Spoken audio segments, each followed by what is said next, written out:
अस्सलाम वालेकुम जी। वालेकुम सलाम। बॉस जी, आ मुंजी उत्तों सड़न दी वजह की है? बहुत अच्छा सवाल है और ये बहुत वड्डा मसला भी है इस टाइम। सब तो पहली गल है कि उस अल्लाह ताला दी ज़ात तो जेड़ा ना रहम मंगो, जिन्नी गर्मी और जिन्ना शदीद गर्म मौसम और जिन्ना सख्त मौसम शुरू हो गया है ना, अल्लाह पाक रहमत करे। और इनदा सब तो वड्डा जेड़ा हुंदा है ना मसला, वो ज़ाहिर है किसान नूं ही हुंदा है। और दुआ करो कि अल्लाह ताला दी ज़ात जेड़ी ना वो रहमत दी बारिश करे और साडे जेड़ा मौसम नूं कुछ मुतदिल करे। ਹੁਣ ਗੱਲ ਇਹ ਆ ਕਿ ਇਹ ਮੌਸਮ ਜਿਹੜੀਆਂ ਸਾਰੀਆਂ ਗੱਲਾਂ ਪਤਾ ਅੱਲਾਹ ਤਾਲਾ ਦੀ ਜ਼ਾਤ ਦੇ ਵਾਸਤੇ, ਲੇਕਿਨ ਆਪਣੇ ਵੱਸ ਕੀ ਹੈ ਸੂਰਤ ਹਾਲ ਦੇ ਵਿੱਚ। ਗੱਲ ਇਹ ਆ ਕਿ ਅਗਰ ਇਸ ਤਰ੍ਹਾਂ ਦੀ ਸੂਰਤ ਹਾਲ ਹੈ ਤੇ ਅਸੀਂ ਇਹਨੂੰ ਕਿਵੇਂ ਮੈਨੇਜ ਕਰਨਾ ਹੈ। ਇਹਦਾ ਇਸ ਟਾਈਮ ਬਹੁਤ ਜ਼ਿਆਦਾ ਜ਼ਿੰਮੇਦਾਰ, ਇੱਕ ਦੋ ਨਹੀਂ ਬਹੁਤ ਜ਼ਿਆਦਾ ਜ਼ਿੰਮੇਦਾਰ ਪਰੇਸ਼ਾਨ ਨੇ। ਬਹੁਤ ਸਾਰੇ ਇਲਾਕਿਆਂ ਦੇ ਵਿੱਚ ਮੁੰਜੀਆਂ ਉਤੋਂ ਖੜੀਆਂ ਸੜੀ ਜਾ ਰਹੀਆਂ ਨੇ, ਇਹ ਟੁਰੀਆਂ ਨੇ ਦੀਆਂ ਸੜੀ ਜਾ ਰਹੀਆਂ ਨੇ। ਕਾਫੀ ਸਾਰੇ ਲੋਕਾਂ ਨੇ, ਦੋਸਤਾਂ ਨੇ ਮੈਨੂੰ ਮੁਖਤਲਿਫ ਇਲਾਕਿਆਂ 'ਚੋਂ ਕਿਹਾ ਕਿ ਸਾਡੀ ਮੁੰਜੀ ਸੜ ਗਈ, ਅਸੀਂ ਦੁਬਾਰਾ ਕਾਸ਼ ਸ਼ੁਰੂ ਲੱਗੇ ਹਾਂ ਕਰਨ। ਠੀਕ ਹੈ, ਔਰ ਇਹ ਯਾਨੀ ਕਿ ਇਸ ਟਾਈਮ ਸੀਰੀਅਸ ਮਸਲਾ। ਔਰ ਤੀਸਰੀ ਚੀਜ਼ ਜਿਹੜੀ ਸਭ ਤੋਂ ਅਹਿਮ ਹੈ ਉਹ ਇਹ ਵੀ ਹੈ ਕਿ ਬਹੁਤ ਸਾਰੀਆਂ ਕੰਪਨੀਆਂ ਵੀ ਲੁੱਟਬਾਜ਼ੀ ਸ਼ੁਰੂ ਕਰ ਦਿੱਤੀ ਹੈ। ਜਦੋਂ ਕਿਸਾਨ ਪੁੱਛਦਾ ਨਾ ਕਿਸੇ ਕੰਪਨੀ ਨੂੰ, ਕਿਸੇ ਡੀਲਰ ਨੂੰ ਕਿ ਸਾਡੀ ਮੁੰਜੀ ਸੜਨੀ ਸ਼ੁਰੂ ਹੋ ਗਈ ਹੈ, ਤੇ ਉਹ ਕੋਈ ਮਾਈਨੋ ਐਸਿਡ ਫੜਾ ਦਿੰਦਾ ਹੈ, ਤੇ ਕੋਈ ਜਿਹੜਾ ਫਲਾਨੀ ਜ਼ਿੰਕ ਪਾ ਦਿਓ, ਤੇ ਫਲਾਨੀ ਖਾਦ ਪਾ ਦਿਓ, ਤੇ ਫਲਾਨੀ ਪਾ ਦਿਓ, ਫੰਜੀਸਾਈਡ ਪਾ ਦਿਓ, ਪਤਾ ਕਿਸੇ ਸ਼ੈ ਦਾ ਨਹੀਂ ਹੁੰਦਾ। ਮਸਲਾ ਇਹ ਆ ਕਿ ਜਦੋਂ ਇਹ ਮਸਲਾ ਆਉਂਦਾ ਹੈ, ਪੌਦਾ ਸੜਨਾ ਸ਼ੁਰੂ ਹੁੰਦਾ ਹੈ ਹੀਟ ਦੀ ਵਜ੍ਹਾ ਤੋਂ, ਉਸ ਟਾਈਮ ਤਾਂ ਪੌਦਾ ਤਕਰੀਬਨ ਬਿਮਾਰ ਹੋ ਚੁੱਕਿਆ ਹੁੰਦਾ ਹੈ। ਔਰ ਬਿਮਾਰ ਪੌਦੇ ਨੂੰ ਤੁਸੀਂ ਜੋ ਮਰਜ਼ੀ ਖੁਰਾਕ ਦਿੱਤੀ, ਜੋ ਉਹਦਾ ਕੋਈ ਹੱਲ ਹੁੰਦਾ ਹੈ, ਉਹ ਬਿਮਾਰ ਪੌਦੇ ਨੂੰ ਖੁਰਾਕ ਨਹੀਂ ਦੇਈਦੀ, ਖੁਰਾਕ ਸਿਹਤਮੰਦ ਪੌਦੇ ਨੂੰ ਦੇਈਦੀ। ਬਿਮਾਰ ਪੌਦੇ ਦਾ ਇਲਾਜ ਹੁੰਦਾ ਹੈ, ਬਿਮਾਰ ਪੌਦੇ ਦੀ ਖੁਰਾਕ ਨਹੀਂ ਹੁੰਦੀ। ਬਿਮਾਰ ਪੌਦਾ ਜ਼ਿਆਦਾ ਹੋਰ ਖਰਾਬ ਹੁੰਦਾ ਜੋ ਤੁਸੀਂ ਉਹਨੂੰ ਮਜ਼ੀਦ ਖੁਰਾਕ ਦਿੰਦੇ ਹੋ। ਹੁਣ ਮੈਂ ਇਹਦੇ ਬਾਰੇ ਤੁਹਾਨੂੰ ਤਫਸੀਲਨ ਦੱਸਣ ਲੱਗਾ ਕਿ ਮੁੰਜੀ ਜਿਹੜੀ ਉੱਤੋਂ ਸੜ ਰਹੀ ਹੈ, ਇਹਦੀ ਵਜ੍ਹਾ ਤਾਂ ਸਾਦਾ ਤੇ ਮੁੱਕਦੀ ਗੱਲ ਇਹ ਆ ਕਿ ਇਹਦੀ ਵਜ੍ਹਾ ਤੇ ਗਰਮੀ ਹੈ, ਗਰਮੀ ਦੀ ਸ਼ਿੱਦਤ ਹੈ। ਔਰ ਇਹਦਾ ਸਾਦਾ ਤੇ ਛੋਟਾ ਜਿਹਾ ਜਵਾਬ ਇਹ ਆ ਕਿ ਇਹਦਾ ਬਿਹਤਰੀਨ ਹੱਲ ਪਾਣੀ ਦੀ ਮੈਨੇਜਮੈਂਟ ਹੈ। ਪਹਿਲੇ ਇਹ ਪੌਦੇ ਦੇਖ ਲਵੋ, ਇਹ ਮਸਲਾ ਜਿਹੜਾ ਆ ਰਿਹਾ ਹੈ ਇਹ ਕਿਸ ਤਰੀਕੇ ਨਾਲ ਆ ਰਿਹਾ ਹੈ, ਕਿੰਨਾ ਇਲਾਕਿਆਂ 'ਚ ਆ ਰਿਹਾ ਹੈ। ਇਹ ਦੇਖੋ, ਇਹ ਪੌਦਾ ਨਾ ਇਹ ਸੁੱਕ ਗਿਆ ਉੱਤੋਂ, ਇਹ ਪੱਤੇ ਸੁੱਕ ਗਏ ਨੇ। ਇਹ ਵੀ ਪੱਤੇ ਜਿਹੜੇ ਨਾ ਸੁੱਕ ਰਹੇ ਨੇ, ਇਹ ਵੀ ਪੱਤੇ ਸੁੱਕ ਰਹੇ ਨੇ। ਠੀਕ ਹੈ ਨਾ, ਇਹ ਵੀ ਪੱਤੇ ਸੁੱਕ ਰਹੇ ਨੇ। ਯਾਨੀ ਇਹ ਗਰਮੀ ਦੀ ਸ਼ਿੱਦਤ ਜਿਹੜੀ ਨਾ, ਇਹਦੀ ਵਜ੍ਹਾ ਤੋਂ ਸਾਰਾ ਮਸਲਾ ਆ ਰਿਹਾ ਹੈ। ਇਹ ਪੱਤੇ ਸੁੱਕ ਰਹੇ ਨੇ, ਯਾਨੀ ਤਕਰੀਬਨ ਜਿਹੜਾ ਨਾ ਸਿਰਫ ਵਿਚਲਾ ਜਿਹੜਾ ਤੀਲਾ ਹੈ ਨਾ ਉਹੀ ਬਚਿਆ ਹੈ। ਇਹਦਾ ਕੋਈ ਬਹੁਤ ਜ਼ਿਆਦਾ ਅਗਰ ਤੁਸੀਂ ਨੁਕਸਾਨ ਕਹੋ ਨਾ, ਬਹੁਤ ਜ਼ਿਆਦਾ, ਤੇ ਉਹ ਨਹੀਂ ਹੈ। ਉਹ ਅਗਰ ਤੁਸੀਂ ਬਿਲਕੁਲ ਹੀ ਇਹਨੂੰ ਕੁਤਾਈ ਕਰੋਗੇ, ਇਹਨੂੰ ਬਿਲਕੁਲ ਕਿਸੇ ਤਰੀਕੇ ਨਾਲ ਇਹਦਾ ਹੱਲ ਨਹੀਂ ਕਰੋਗੇ, ਤੇ ਫਿਰ ਉਹ ਮਸਲਾ ਆ ਸਕਦਾ ਹੈ। ਲੇਕਿਨ ਇਹ ਪੌਦੇ ਫਿਰ ਵੀ ਇਨਸ਼ਾਅੱਲਾ ਚੱਲ ਪੈਣਗੇ। ਲੇਕਿਨ ਅਗਰ ਬਹੁਤ ਜ਼ਿਆਦਾ ਹੀਟ ਦੀ ਸਟ੍ਰੈਸ 'ਚ ਆ ਗਿਆ ਤੇ ਪੌਦੇ ਨਹੀਂ ਚੱਲ ਸਕਣਗੇ। ਹੁਣ ਗੱਲ ਇਹ ਮਸਲਾ ਹੁੰਦਾ ਕਿਉਂ ਹੈ, ਇਹ ਤਾਂ ਤੁਹਾਨੂੰ ਦੱਸ ਦਿੱਤਾ, ਗਰਮੀ ਦੀ ਵਜ੍ਹਾ ਤੋਂ। ਇਹਦਾ ਹੱਲ ਕੀ ਹੈ?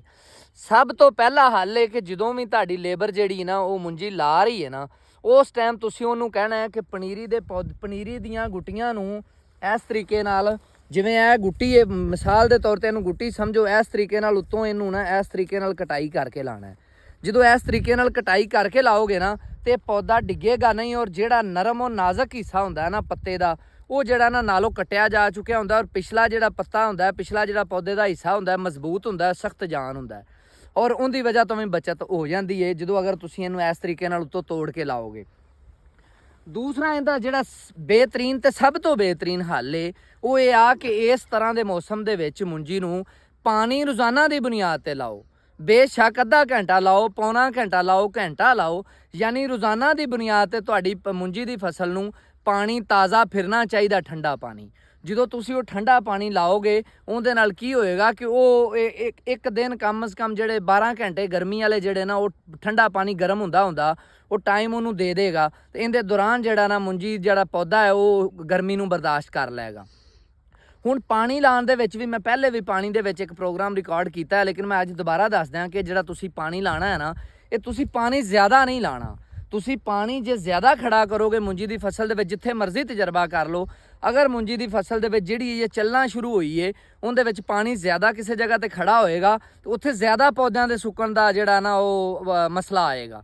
ਜਿੱਥੇ ਪਾਣੀ ਤੁਸੀਂ ਕਮ ਰੱਖੋਗੇ, ਤਾਜ਼ਾ ਰੱਖੋਗੇ ਰੋਜ਼ਾਨਾ ਦੀ ਬੁਨਿਆਦ ਤੇ। ਮੈਨੂੰ ਪਤਾ ਹੈ ਕਿ ਹਰ ਜਗ੍ਹਾ ਤੇ ਪਾਣੀ ਰੋਜ਼ਾਨਾ ਦੀ ਬੁਨਿਆਦ ਤੇ ਅਵੇਲੇਬਲ ਨਹੀਂ ਹੁੰਦਾ, ਕਈਆਂ ਜਗ੍ਹਾ ਤੇ ਵਾਰੀਆਂ ਨੇ, ਕਈਆਂ ਜਗ੍ਹਾ ਤੇ ਨਹਿਰੀ ਪਾਣੀ ਦੇ ਮਾਮਲਾਤ ਨੇ, ਵਾਰੀਆਂ ਦਾ ਇੱਕ ਤਰਤੀਬ ਹੈ।